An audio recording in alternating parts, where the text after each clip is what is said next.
In today's Florida Man Friday, this is an update episode, but it's also a Friday episode, so I wanted to post it today.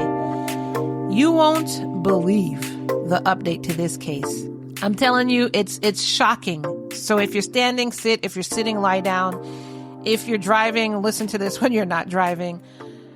This update is, I can't even explain the shock that I feel. So we're going to go into the sentencing update of the case of Collin Griffith. Like, seriously, you won't believe it. So strap in.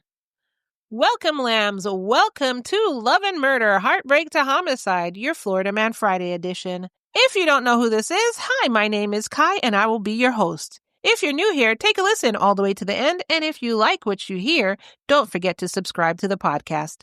If you're returning lamb, as usual, thank you so much for giving me your time. Like, seriously, I'm surprised how many people listen to me.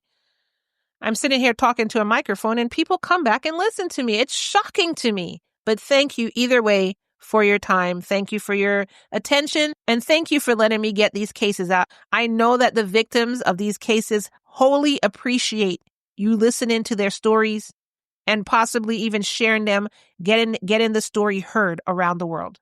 I also want to remind you that another way that you can subscribe to Love and Murder is by signing up to the Patreon, patreon.com/Love and Murder. You can sign up for free, where you do get some benefits for being a free subscriber. But if you want to be a supporter of Love and Murder and keep the podcast going, which you would become a sponsor of Love and Murder, because that's where we get our sponsorships from, is our exclusive Lamb Patreons. By becoming a sponsor, you do get bonus episodes, case extras. So with the case extras, you get videos, you get court cases, you get pictures, all of this stuff. You get more insight into my life. For some reason, I don't know why you would want to know that. But you get a lot of benefits when you become a Lamb Patreon. Plus, you help out the show. You help keep my lights on. You help keep my bills paid. Patreon.com/Love and Murder. So whichever one you want to sign up for, whether it's the free one while you're trying to feel us out, or it's the sponsor because you do believe in Love and Murder and you want to help us out, either way, I am grateful to you. Now that we got the housekeeping out of the way, let's get into your Florida Man Friday.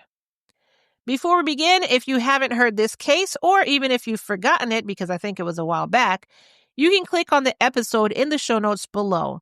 I would actually listen to the past episode first and then come back to this one to hear the updates. Both episodes are completely unbelievable. So I'll give you a minute to consider whether you want to stay or whether you want to listen to this first or the other one first. I highly suggest listening to the other one first and then come back to this one. So let's give you a second. And now let's get started. For the second time in just over a year, 17-year-old Collin Griffith is facing a first-degree murder charge. This time, if you remember, it was for stabbing his mother, Catherine Griffith, to death. His mother's brutal murder in September of 2024 came 1 year after he shot and killed his father, Charles Griffith, in Oklahoma in February of 2023. Collin claimed both deaths were self-defense, but investigators and Kai aren't convinced. Sheriff Grady Judge said, quote, "A violent predator. He has now killed both his father and his mother. We will do everything we can to keep him separated from civil society." Collin's parents, Charles and Catherine Griffith, were married for 20 years before their bitter divorce in May of 2020. Catherine accused Charles of decades of abuse and fought for sole custody of Collin. In August 2022, Catherine claimed Charles had kept Collin isolated and refused to let him contact her since December 31st, 2019. She also said Charles had told Collin negative things about her and stalked her social media. She also said Charles forced Collin to stay home from school after Collin had come out as gay. And she also said that she asked the court to order therapy, saying, quote, "This child may already be suffering emotional, irreparable harm by his father's parental alienation and emotional abuse." But Charles said, the hell I am, claiming that Collin didn't want to see his mother and was afraid of her. He also said Catherine was mentally unstable and had a history of substance abuse and once texted Collin a suicide note. And he said that Catherine had posed as a man on Discord to manipulate Colin into running away. Their legal fight ended abruptly in February of 2023 when Catherine won full custody of Colin days after Charles was shot and killed. On February 14th, 2023, 15-year-old Colin had called 911 in Lincoln County, Oklahoma, saying he had just shot his father. He claimed his father had cornered him in a room and pulled a knife on him and threatened him, and then he grabbed a gun and shot his father in the chest and head in self-defense. Investigators didn't believe his story, and the crime scene didn't match his claims, and an affidavit said that there was probable cause for first-degree murder, but the charges were dropped because prosecutors couldn't rule out self-defense. Plus, Catherine had bailed her son out on a $50,000 bond, and then Colin moved in with her in Florida. Catherine was happy that her son was with her, and she celebrated their reunion on social media, sharing photos of their trips, vacations, and this $26,000 VW Jetta she had gifted him for graduation. But behind closed doors, everything wasn't as happy, hunky-dory as she made it seem. Just 6 months after his father's death in September of 2023, Colin threatened to kill his mother. A school officer called police after Colin claimed that Catherine had pulled a gun on him during an argument. He said she had threatened to kill him and herself, and Catherine denied it, saying, quote, Colin was angry because she took his phone and AirPods. She also said that Colin had PTSD and a personality disorder from being, quote, held captive by his father for 1,041 days. Damn, she counted. I mean, you know what? If my child wasn't with me, I'd have counted the days till I got my child back. Colin was taken for a mental health evaluation under Florida's Baker's Act. He was supposed to be released after 8 days, but staff kept him longer after he told them, quote, I will kill myself or my mom, throw them out of the car, shoot or stab them. I've done it before to my dad. I know I can do it again. Catherine then placed him in a long-term facility near Jupiter, Florida. He stayed in that care for several months before being returned to her care. Then, just 3 months before the murder, Colin was arrested for domestic violence battery after attacking Catherine. He pulled her hair and kneed her in the groin, and he told police that he would kill her if he had to get in a car with her. The court issued a no violent contact order allowing him to keep living with her, but forbidden violence. Are you shitting me right now? How is that piece of paper gonna... Okay. Maybe it's just me. This dude, on 2 different occasions, has told police to their faces, I'm going to kill this woman. I got away with it before. I'm going to do it again. And you're just like, okay, this paper right here, this paper tells you, and it's going to prevent you from violence against your mother. No violence in the household. Now, you're going to stay in the house, don't get me wrong, but no violence. Every time you think of violence, look at that paper. Got it? What? By February 2024, Colin ran away from home and stayed with his grandmother in Polk County. Dude, he does not want to be in that house for whatever reason. We don't know the reason, but he doesn't want to be there. When police found him, he said, quote, I would rather kill my mother than go back to live with her. 3 times to police's face. This is the 3rd. Despite his threats, Florida's Department of Children and Family returned him to Catherine's home exactly 1 year after his father's death. I mean, y'all are doing the damn job. Y'all are doing the job, not listening. Frick. On February 18th, 2024, Catherine texts a neighbor saying, quote, I'm meeting with his probation officer Monday morning if he doesn't come home today by 10. I'm going to drive to get him, and if he doesn't get in the car, Polk County can deal with him. Or you can just leave him where he wants to be. Did the grandparents say they don't want him? He doesn't want to be with you. Why are you trying to get the police involved? Just leave him where he wants to be. He's in a safe environment. It's just you he doesn't... Okay. At 4 p.m., she showed up at her mother's house to bring him home. At 6:30 p.m., Colin called 911 claiming that Catherine had lunged at him with a knife and fell on it, fatally stabbing herself. Now, if you listen to the previous episode, you can hear all my thoughts on that, and you could go deeper into the case over there. The link to that episode is in the show notes below. But witnesses saw him dragging her by her hair as she repeatedly begged, quote, "Let me go."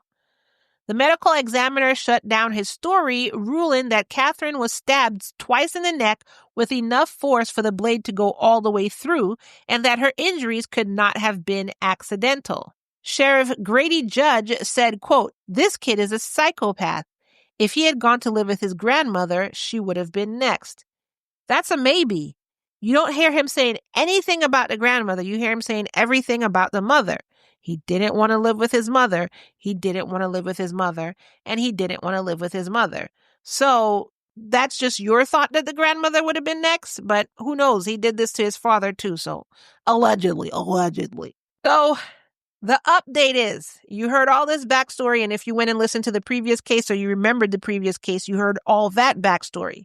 Despite overwhelming evidence, despite what the ME said, despite what the police said, despite this person telling 3 different police officers that he was going to kill his mom, Colin was acquitted of murder in March of 2024 after his lawyers argued self-defense. His defense team claimed that Catherine was abusive, unpredictable, and mentally unstable, that she had a history of threatening suicide and once pointed a gun at Colin, and she was trying to force him to return home, which led to the fatal confrontation. They even suggested that she died by, quote, "suicide by son." Oh my God, are you freaking kidding me? What? They opened their mouth and they said, woo, wow. But apparently it worked. I can't believe they said that. Suicide by son. Yo, that took balls. The jury found him not guilty, citing reasonable doubt. Reasonable doubt? Everybody told you that. Okay. I'm just freaking out. I'm sorry. Sheriff Judd still believes Colin is a murderer, and so does Kai. I ain't gotta say allegedly because I ain't trying to be sued, but this is my opinion, so you can't sue me based on my opinion. Sheriff Judd said, quote, "The jury determined that they couldn't convict him beyond a reasonable doubt, but based on our investigation, we firmly believe he killed both of his parents. Based on all the facts you brought forward, Sheriff Judd, I completely agree with you. The ME said it. He told people. He told not even people. He told police 3 times. Like, the facts. How did she fall twice on a knife? Like, what do you... So in just 2 years, Colin killed both of his parents and walked free both times. Sheriff Judd said, quote, "He's already killed 2 people. He's not done." Despite avoiding prison, Colin remains under scrutiny as investigators continue digging into his past. But with no parents left to fight for justice, will Colin ever face the true consequences for his actions? I mean, he wanted to kill both his parents allegedly, and that's what happened. And now he's a grown person, so, I mean, he could just live by himself as he wants. I don't understand how he got off for both. Dude, I don't understand. But what will happen when he does come in contact with somebody that he can't just get away from? Like maybe he's married, he has children. What's going to happen then? Or he has a roommate or anything like that. Is he going to be like, well, I got away with it twice. 3rd time's the charm. I don't know. All allegedly, all my opinion. What do y'all think? Can you believe the update to this case? Can you believe the update to this case? Can you believe he was let go again? Listen to the first case and you'll see why it is like it's clear-cut murder. Again, allegedly, because I have to say allegedly. But oh my God. If you missed the first case, if you decided to listen to this first and you didn't catch the first case or you don't remember the first case, link to that is in the show notes below. Listen to that and then let me know your thoughts on this. That is all I have for you today. Don't forget that if you do like this episode, you do like how I retell my cases and everything like that, then go ahead and leave me a 5-star review on whatever platform you're on. That will greatly, greatly help me. You know, people tend to leave 1-star reviews based on crap. Like one person said, oh, you should have said animal abuse. It was a case of a baby being brutally murdered. And they gave me a 1-star because I didn't say the dog was hurt in there also. People take their time to leave 1-star reviews. Please take your time to leave me a 5-star review. That'll so greatly help me out. Also, don't forget that you can subscribe for free on the Patreon. You get a little bit of benefits just for subscribing for free. Or if you do want to be a sponsor of Love and Murder and, help me pay my bills because this is my job. This is what I do for work. It is a full-time job. I work like 10 hours a day, every single day. So if you do want to help me out, then go ahead and become a subscriber of the Patreon. Then you'll be a sponsor of Love and Murder. That'll help me keep the podcast going, help me keep these cases coming out, help me keep these people who need their cases told. They think they can do stuff and just get away with it. So go ahead and become a sponsor of Love and Murder. And you do get bonuses for becoming a sponsor. Patreon.com/Love and Murder. That is all I have for you for this Florida Man Friday. Thank you for joining me. Thank you for being a lamb. If you are a sponsor, thank you for being a sponsor. And I will see you in the next episode. Bye.